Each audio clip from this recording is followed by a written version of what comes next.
Train to Somewhere by Eve Bunting, illustrated by Ronald Himmler. From the mid-1850s to the late 1920s, an estimated 100,000 homeless children were sent by train from New York City to small towns and farms in the Midwest. Charles Loring Brace of the Children's Aid Society hoped to place them with caring families. "This is our train, Marianne," Miss Randolph says, and Nora clutches at my hand. A conductor comes along the platform. "Are these the orphans, ma'am?" he asks. Miss Randolph stands very straight. 14 of them. "We put a special coach for you at the back," the conductor says. The big boys carry the trunks and we take the rest of the bundles. Miss Randolph brings the emergency bag. This past week I watched her pack it with washcloths, medicine, and larkspur in case there are some stowaway fleas. None of us from St. Christopher's has any, of course, but those from the other homes and from the streets might. "Going for a placing out, are you?" the conductor asks Nora. "My, you look very nice." "Thank you," Nora says. She's only 5, but at St. Christopher's they teach us manners early. "Good luck," he says to me. "I hear there are still a lot of people in the New West wanting children to adopt." "Yes, indeed," Miss Randolph says. "We're not seeing as many going this year as last, though." the conductor adds. 1877 was a peak year for orphans. We go aboard. The train seats are hard. I let Nora sit by the window. We can see ourselves reflected in its dirty glass. She's wearing her new blue coat with the shiny buttons. Her hair twirls in bright ringlets under her bonnet. I can see my own long, thin face. I'm not pretty. I know Nora will be one of the first ones taken. "Marianne?" She's got my hand again. "Will they believe we're sisters? We don't look a bit alike. I couldn't bear if they split us up.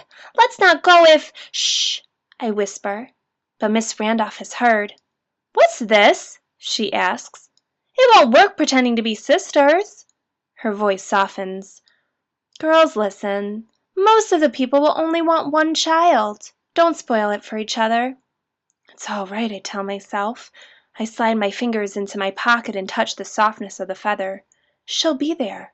She'll want me. The train's moving. We're gliding fast and smooth past freight yards, past tenements with washings strung on lines, past warehouses. Then we're in the country and there are trees. Trees with apples hanging on them.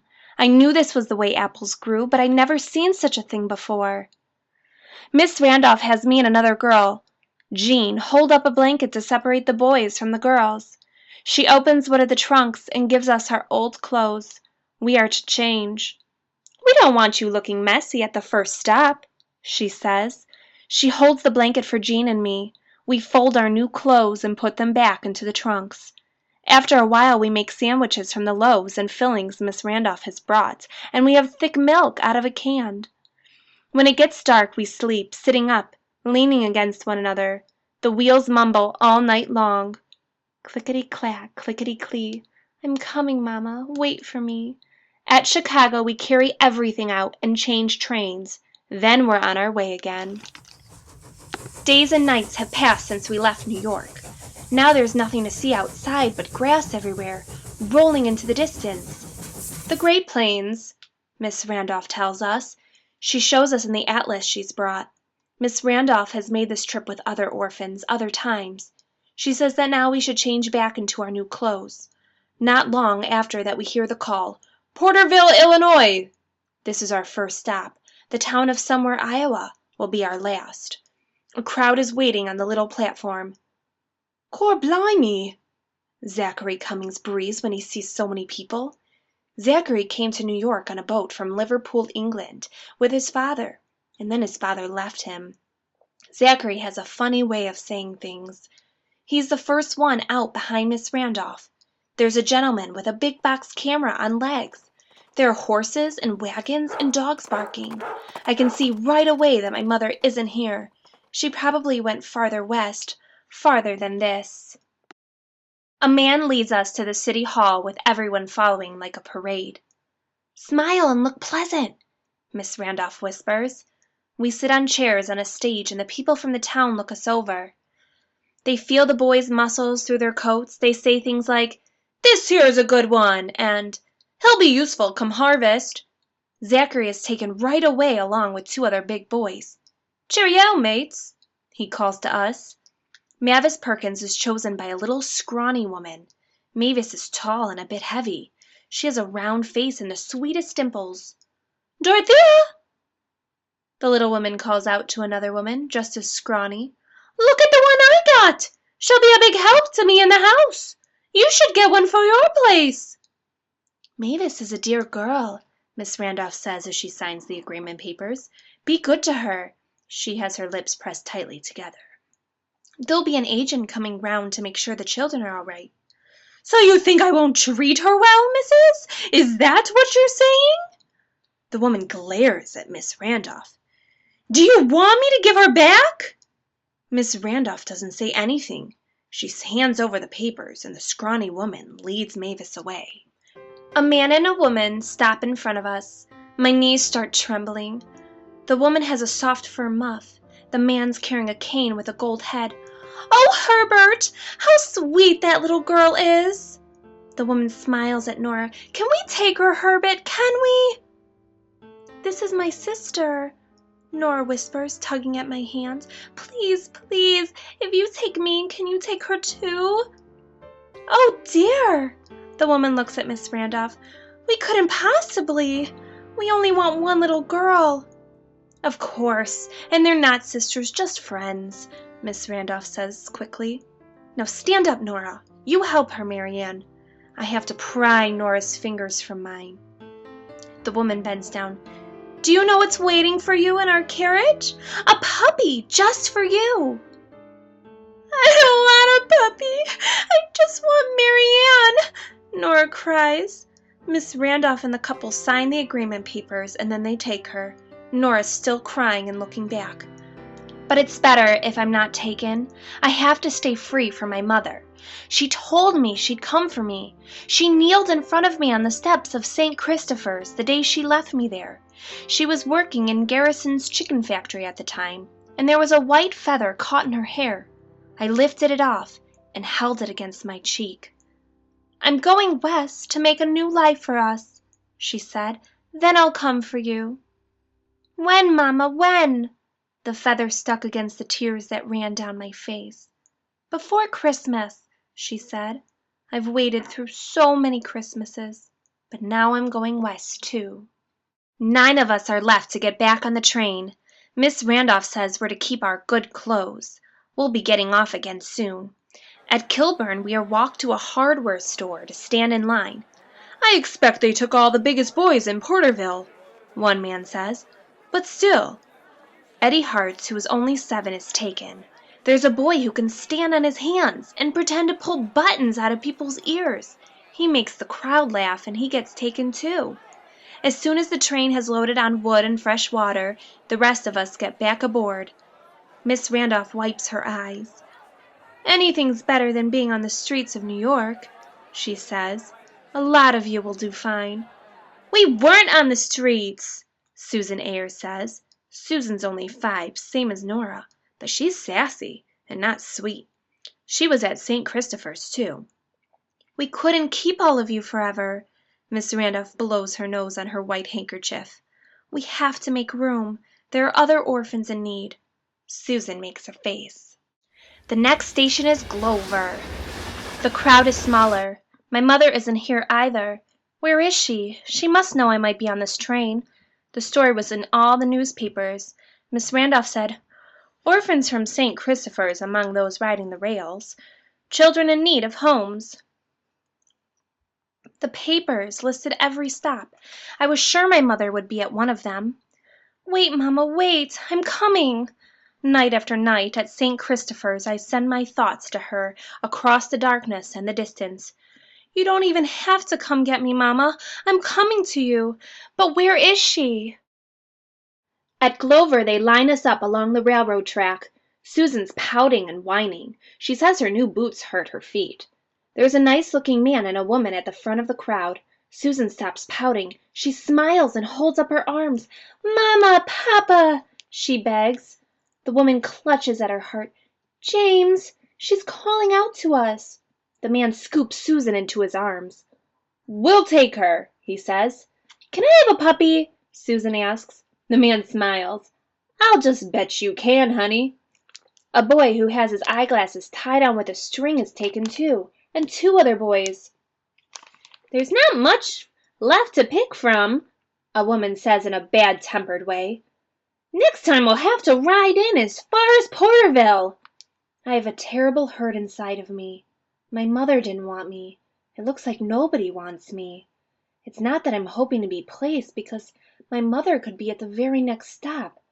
But what if she isn't? The 3 of us who are left get back on the train with Miss Randolph. She gives us ginger snaps and milk from the can she got in Glover. The milk is sweet. We can't be down in the dumps, children, she says. Let's sing. She begins, Jesus loves me. But nobody joins in. She sings alone, through 3 verses. We're such a long way from Nora. I wonder if her puppy has a name. If somebody takes me, I'll ask if we can go visit her.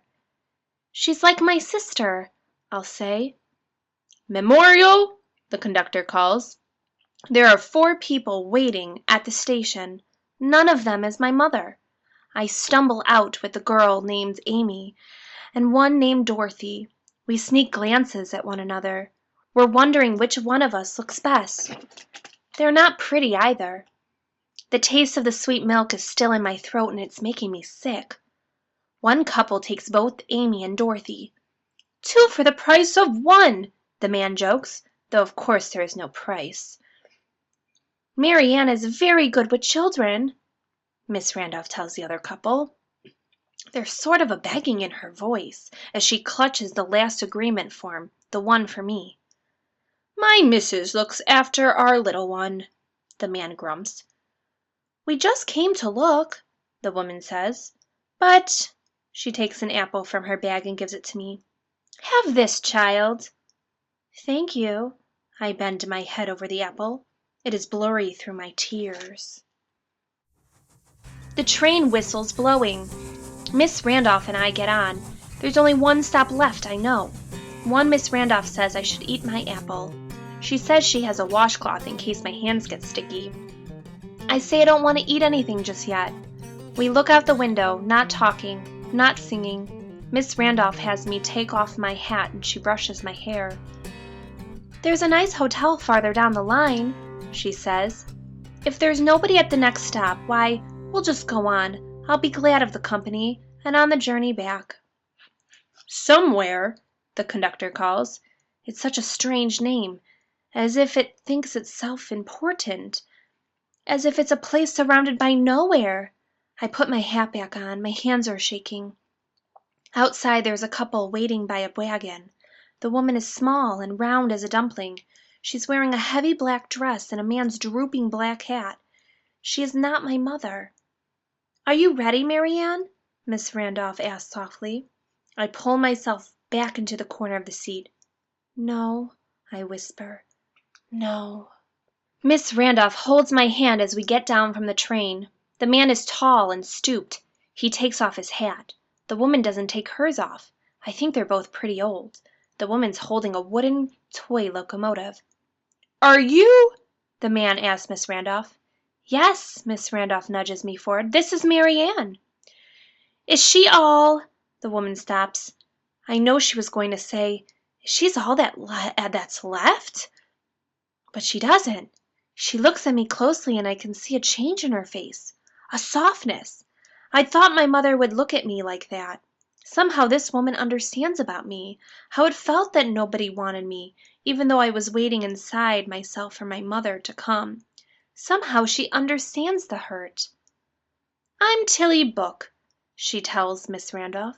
This here's my husband, Roscoe. She holds the toy locomotive out to me. We brought you this. I'm not what you wanted, am I? I say. You wanted a boy. The locomotive has red painted wheels and a blue smokestack. I won't lie to you. We did want a boy, Mrs. Book says. But we like girls fine, Mr. Book adds. Mrs. Book squints at me. I expect we're not what you wanted either. Roscoe and I, we found each other late in life. I always thought I'd catch myself somebody a mite more handsome. She pats Mr. Book's hand, and they smile at each other, and I can tell they like each other a lot. Sometimes what you get turns out to be better than what you wanted in the first place, Mrs. Book says. Yes. There's a sort of crumbling inside of me. My mother's not in somewhere. She's not waiting here or anywhere. I reach in my pocket and bring out the feather. It was white when I took it from my mother's hair. Now it's yellow. I smooth it with my fingers. I brought you this. Why, thank you. Mrs. Book sticks the feather in the band of her droopy hat. It's funny the way it nestles there, as if it belongs, as if it has found its place at last. Mr. Book takes the agreement papers, looks at them, then at me. Will you come with us? Yes, I whisper. Miss Randolph leans forward and kisses my cheek. Are you ready now, Marianne? She asks. I'm ready.